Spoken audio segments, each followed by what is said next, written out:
Tu ne me touches pas. Elle porte la culotte, elle porte le pantalon jean, elle attache la ceinture et elle met le cabas dessus. Elle est en train de lui refuser ce qui lui appartient. Tu es en train de désobéir à Dieu. La Bible a dit que le corps de la femme appartient au mari et le corps du mari appartient à la femme. Quand vous commencez à tourner le dos à votre mari, si c'est quelqu'un qui a un appétit sexuel poussé, il va chercher à se satisfaire ailleurs. Et voilà ton mariage qui a commencé à se gâter.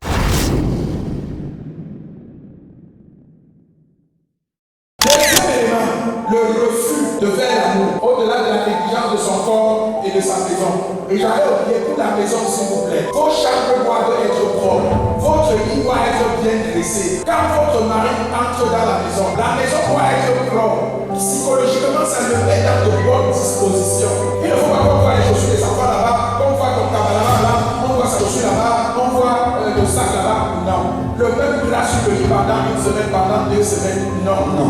Améliorez votre cadre de vie. Que quand quelqu'un entre chez vous, pas même votre mari, qu'il se sente à l'aise, ça a un impact psychologique important dans le cadre de la relation sexuelle que vous pouvez avoir avec votre conjoint.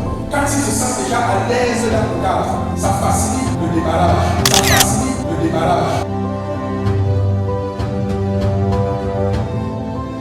Il y a des femmes qui utilisent leur corps comme un instrument de chantage. Tu demandes quelque chose à ton mari, il ne te donne pas. Tu commences le chantage. Tu ne me touches pas.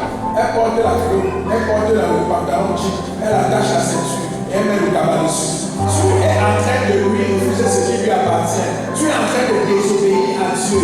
La Bible a dit que le corps de la femme appartient au mari et le corps du mari appartient à la femme. Et la Bible cite également les cas dans lesquels tu peux ne pas faire l'amour avec ton conjoint.